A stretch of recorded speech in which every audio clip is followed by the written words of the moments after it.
Good morning. I'm Stas Margaronis. I'm the California Ports reporter for the American Journal of Transportation. And we have with us as our guest today, Gene Seroka, Executive Director of the Port of Los Angeles. Gene, I want to start by saying that your press briefings over the last 2 years have been a real great help for all of us, understanding some of the challenges or many of the challenges that have been going on, not only at the ports of Los Angeles, but also for Southern California, and for the United States, and that your participation in providing us with guidance and information has been really helpful. And as you and I know, when you were giving state of the port speeches, when you became a port director, there was a handful of us who were covering you at that point, including Journal of Commerce and Long Beach Post, the Los Angeles Times. That situation has changed a great deal, and I believe that your contributions have helped educate the media about many of the challenges that face us in the supply chain crisis. Well, thank you, Stas. It's great to see you, and thank you for your coverage. I've said for a long time, the relationships with the media are equally as important as those with our customers, our service providers, and especially in times where many of us were not able to travel. We weren't going to those events for the industry. We weren't spending time together to share ideas and information. And the media's access that they have given to me has been invaluable to get the word out, have debate, have discussion, and make sure the facts are out there for folks to make good decisions. So I really appreciate everything that's been done. Thank you, Gene. And Gene, let me start off by asking you about the situation in China. And as you know, recent COVID-driven shutdowns of Chinese ports began in the south and have since moved north. What is your latest information on the port shutdowns, and what impact do you expect on the California ports and on the U.S. ports in general? As far as impact overall, we'll probably see a brief lull due to wide-ranging looks at COVID-19 spikes and eventual shutdowns from a zero COVID policy in China. And that'll be matched with a pretty quick rebound of catching up on purchase orders and moving cargo out. You can relocate ships, you can move cargo to different terminals, different ports, especially in South China. What we saw last year with the closure of one terminal in Ningbo, cargo was moved to others, and in some cases trucked 3.5 hours away to the Yongshan deep sea port in Shanghai. But what you can't move are factories. And that's where we're watching most closely. If there seems to be a shuttering of factories across this spread of the next wave of COVID, we'll see it pretty quickly. There were some that were shut down last Saturday, but so far minimal impact. And if we do see it, it'll be 3 or 4 weeks down line with landings coming off traditional loading times this week. Again, I don't think there is any cause for alarm. Our focus is on the health and safety of those great workers at the factory level, at ports and terminals with the liner shipping and truck companies throughout the country. But we'll continue to watch this very closely.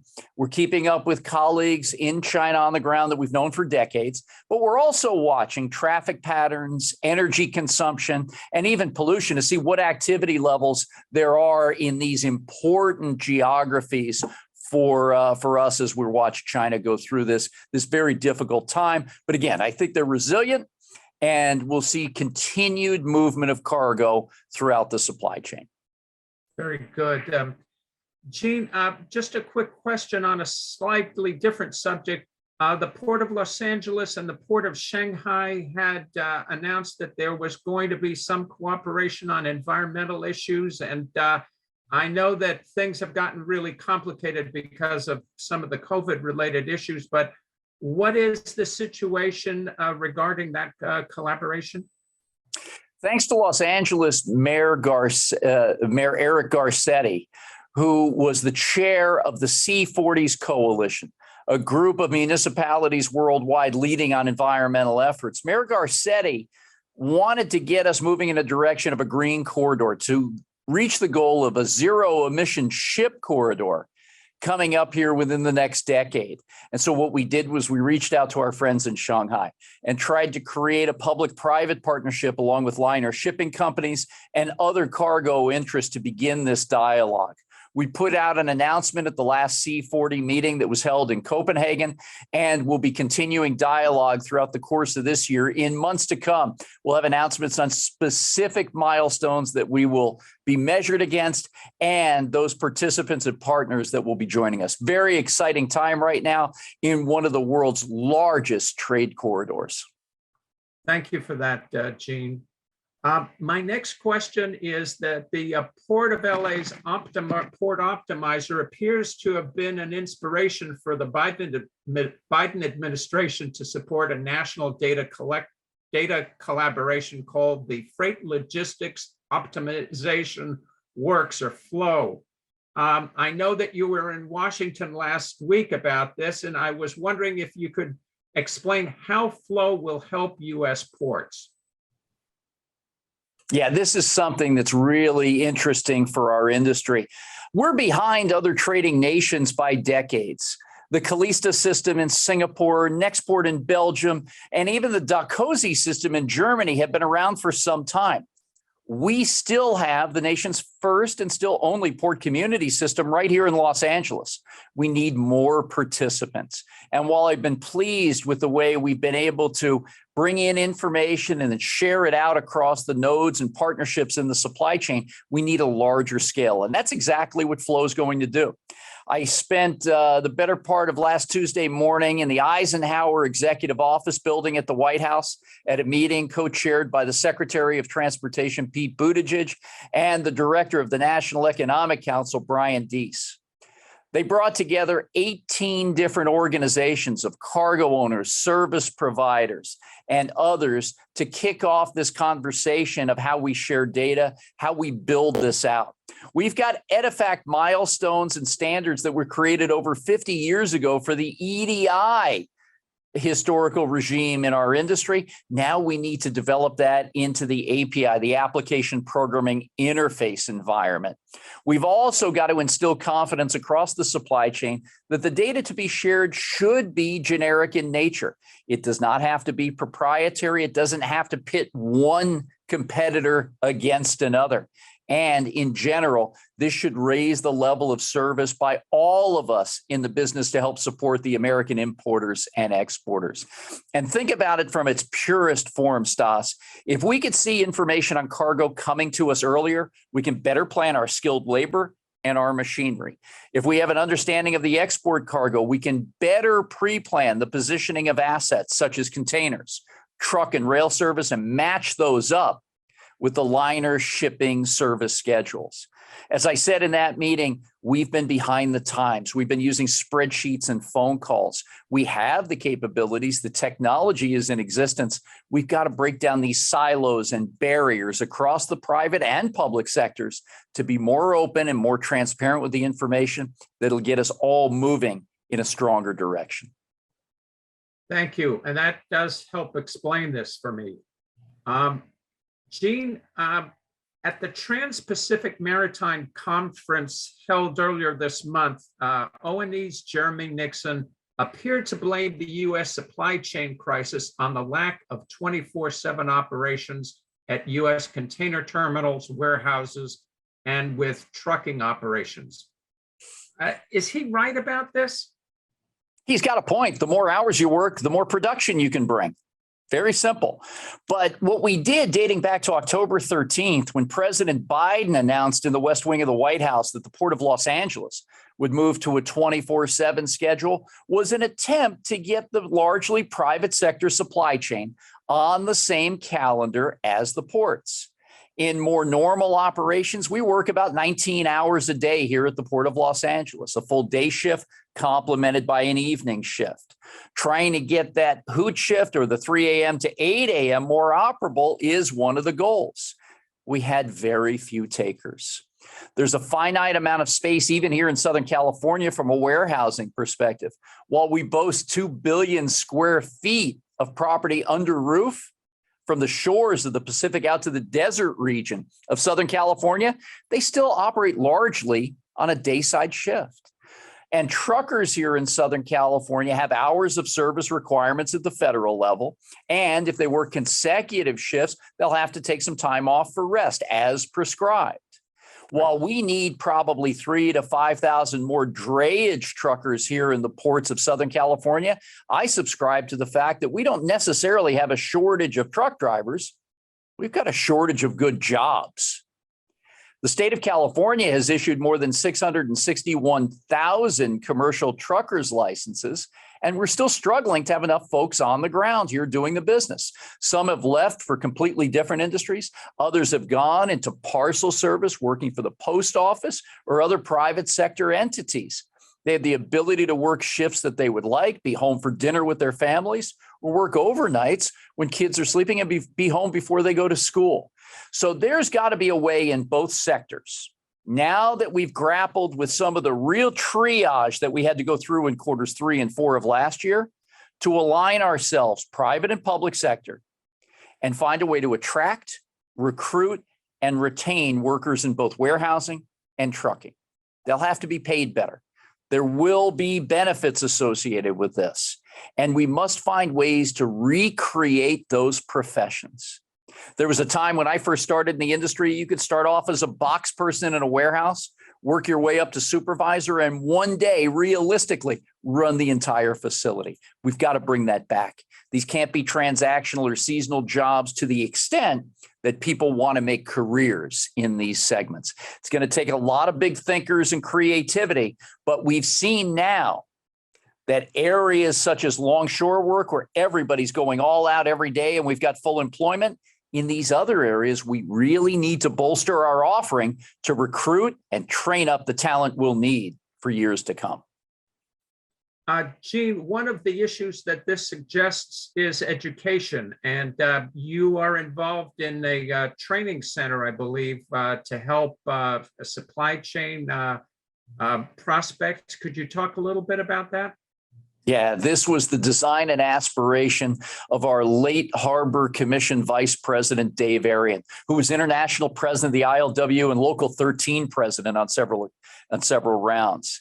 We thought early on that we could create a training center that would help port workers broadly, and that's now going to come to fruition. Within months, we'll be turning dirt on a 20-acre facility on the north end of the port that will be the nation's first goods movement training center. It has the ability to help reskill and upskill Longshore members. It will also take truckers and put them on a path to getting commercial driver's licenses, getting folks the number of hours for technical accreditation and allotment to be able to go into the workforce, and many other areas. My hope is that we can even take the youngster who's walking in and saying, I want to be a part of this port complex, or a person my age who in the middle of a career has to make a shift and get reskilled to go out on the job and contribute in the supply chain. All of that is in the offing. And I'm so pleased that in California, Governor Newsom's planned budget, he's got a line item for $110 million designated to a training facility like this right here in our state. So we've put together not only the land, but subject to Harbor Commission approval, $40 million in cash to invest in this particular property. We're bringing in the private sector to make that investment as well and build curricula across a wide variety of job categories that can help take what this institutional knowledge looks like today and ramp it up to an entirely new level. Very good. Gene, one last question on that. Our high schools are obviously a big part of our ability to recruit young people. And I know that organizations like EXP have been working with the port for years, and Amy Gratt has been very active on that front. Do we need a bigger push to go out to our local high schools to make them more aware of what's going on and the possibilities that you have posed with this new training institution? Oh, absolutely. And I've been working not only with industry, but with community leaders, faith leaders. One in particular is Joe Gatlin, who heads up the NAACP's Harbor branch. here in the ports of LA and Long Beach. And Joe has been advocating that we get out there talking to community members, to schools, to kids, to their moms and dads, aunts and uncles, to create awareness around what's possible at the port. This Port of Los Angeles today employs about 900 municipal workers, including myself. On the docks and around the port every day, about 100,000 people go to work moving all this cargo, providing the support and leadership. And then in the 5-county Southern California region, there are more than 1 million jobs that are generated by this port. The opportunities for others who are new to the industry to join, or folks that really want to take an even deeper dive and invest even greater talent into the system, is right before us today. And so, yes, to answer your question, working closely with the schools, the families, the communities, the churches and places of worship, in addition to elected officials, policymakers, and our private sector partners, brings together strength in numbers that we may not have seen before. This is a very, very interesting and exciting time for us. Thank you for that, Gene. Let me take us over to the 2022 contract negotiations. At the Port of LA's March 16th briefing, you cited the role of seasoned negotiators from the International Longshore and Warehouse Union and the Pacific Maritime Association as having the capacity to resolve issues related to the 2022 coastwise negotiations. Is there a reason to be optimistic that we will have a better outcome this year than we had in 2014, 2015 when we had the work stoppage? Yes, I believe there is. And while I don't speak for the PMA or the ILWU, they do have seasoned negotiators on both sides of the table, and each understands what's at stake with respect to the American economy. The 29 ports from the Washington state down to San Diego represent about 12% of our nation's GDP. Countless job opportunities with even more cargo coming in than ever before, because we as American consumers are fueling that post-COVID recovery that we've all anticipated. If as an industry, we can make a strong push on American exports, as I've advocated, with a national export policy, bringing more into this conversation so we can reconnect the American farmer and manufacturer with their customers overseas, that cargo volume increases even more. There'll be some really important issues on the table. Both sides are prepared with their contract negotiating points, and they'll be sitting down in the month of May to begin those discussions. The contract will not be resolved by the end of the current agreement's expiry, so there's no reason to get nervous there. The ILWU has not gone on strike since the early 1970s, and I know from meeting with folks in our local restaurants and the grocery stores on the weekends, the rank and file members take a great deal of pride in what they do, and they want to keep America's economy moving. But they need to be paid what they're worth, and that'll be a big part of these negotiations. Getting the other areas in line and making sure that we have a good agreement in place benefits all of us here in the United States. I will also say that the federal government and the Biden administration will continue to keep a close watch on these negotiations while allowing the experts on both sides to enter into, continue, and conclude fair bargaining as designed. The work ahead of us is big. There's always a spotlight, but it's never too bright on us here, and everything will continue to move in a correct path. But we'll keep a very close eye, keep bringing the sides together as requested, making sure that we keep America's freight and economy moving. Well, Gene, one of the things that I think has been very preeminent in your briefings is your citation of the struggles and of the contributions of the ILWU workers, the fact that they've been working 6 days a week, the sad loss of 40 longshore workers to COVID, and your real support and referencing their great contribution to keeping the ports open. And you have, I think, done a really good job as port director of emphasizing the importance of longshore workers in the process, and I think you're to be complimented for that.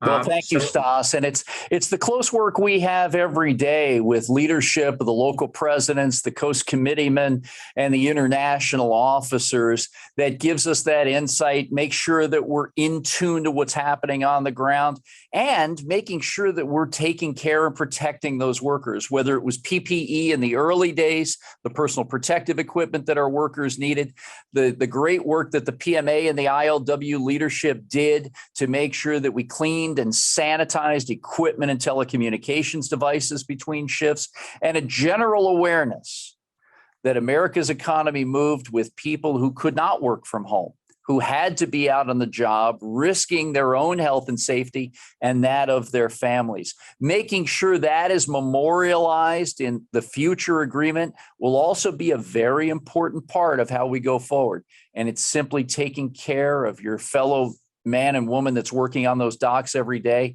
that keeps us driving the cargo movement and the care for each other. Very good. Gene, you referenced the issue of exporters, and as you know, the Port of Oakland has lost sailings in the last several months, and that port is very proximate to Northern California growers, and it's a major export port. You have, in your briefing, expressed support for the Port of Oakland and cited collaboration with the Port of Oakland about finding space. In your briefing on the 16th, D.D. Myers, the GoBiz director, cited the role of the Port of Oakland in that the port has been losing sailings, and that has adversely impacted exporters who want their products to get out on the last ship headed to Asia. What is it that we could do to help the Port of Oakland get more sailings? I know as port director of Los Angeles, that's a bit of a strange question, but we are in a collaborative situation here in California, and you have been a leader on that. And I wondered where you think we could go with Oakland. Well, it would be a strange question in more normal times, but these are far from that, Stas. Whether it be my volunteer work at the federal level in Washington or here in the state of California, as the past president of the California Association of Port Authorities, I got a much more clear look and better understanding of the importance of all of our state's 11 municipal ports. Doesn't matter what size, how much cargo, or how much you employ the great workers in our industry, you mean so much to your individual local community. You mean so much to the segments of business that you serve every day.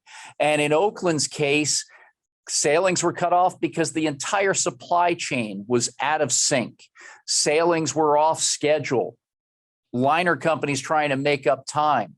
Backups, ships at anchor, causing delays across the board. And it wasn't just the ports.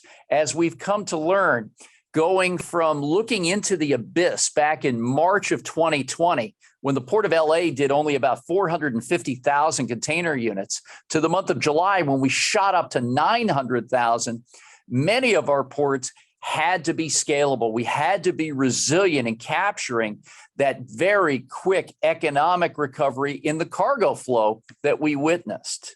The Central Valley of California, especially the ranchers, farmers, ag producers, and others really rely on the Port of Oakland for their exports, just as you've outlined.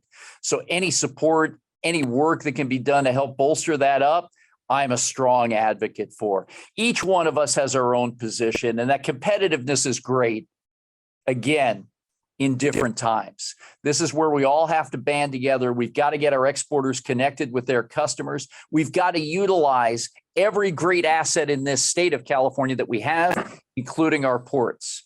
It's interesting when people tout that California is the 5th largest economy in the world. It's also a very interesting fact that 30% of all workers in the state of California are in the transportation sector. Very important that we keep that economic engine running, and it's through trying to find ways to fine-tune, improve, and shine that spotlight on locations that need help. And that's why I'm so supportive of what Danny Wan is doing in Oakland and help to support Mayor Libby Schaaf and all the customers that they serve. This is a time where we're better together. Thank you, Gene, for that. And one last question on the Clean Air Action Plan. There has been some stakeholder criticism of the cost of the transition to zero emission equipment and trucks, and people wondering whether you can meet the goals of 2020, 2030 and 2035. And the question is also a matter of cost, because there's a sizable investment, and trucks, for example, will have to be transition from diesel to electric. How confident are you that you can meet those Clean Air Action Plan goals? I'm really confident that if we all work together, public, private sector, environmental justice, regulators, community groups, that we can make even greater improvement than we've shown so far. Stas, as you know, I've worked all around the world. I've lived overseas 11 years. There is no port complex in the world that has achieved the level of environmental stewardship that we have here in Long Beach and Los Angeles. We've reduced diesel particulate matter by 90%, nitrogen oxygen by 67%, sulfur oxide by 97%, and greenhouse gases by about 15 to 18%. Our next step is to go from fossil fuels to zero emissions capability and propulsion systems, but we've got to get away from the rhetoric and talk about the facts on the ground. Number one, we need to accelerate the technology. Secondly, making it commercially available. And thirdly, finding the funding and investment streams to do those first two items. The typical trucker in our harbor community today is a small business person. They may own or lease 5 rigs or less. Those trucks typically cost about $50,000 on the secondary or tertiary market. Now we're going to ask them to get into a truck that costs anywhere between $225,000 and $1 million for cleaner prototypes. That simply isn't possible. The manufacturers, those well-capitalized global brands, are trying to ramp up production, but those are in the dozens per month today for the entire industry. And with the 18,000 trucks that are registered to do business in the Twin Ports here in Southern California, we represent less than 2 weeks worth of annual North American heavy-duty truck production. And by law, SB 1 in California, we only buy our trucks once every 13 years. We've got to show those original equipment manufacturers and their tiered suppliers that we could be good customers here in Southern California. We as the ports don't buy these trucks. That's a private sector purchase. The California Air Resources Board will also outlaw older trucks than year 2010 by December 31st. About a third of all trucks licensed to do business will no longer have the privilege of calling these ports effective in the new year. So we've got to find ways not to displace workers, not to put people out of jobs, but bring technology, funding, and jobs creation all to that center point. It's going to be very important. I am confident that if we bring people together, we'll be able to make strides unlike any other port complex in the world. We can't wind up simply litigating beliefs of one versus the other where nothing gets done. And that's why all this volunteer work on the ground and the attraction of private sector input from expertise to manufacturing and investment will be so critical.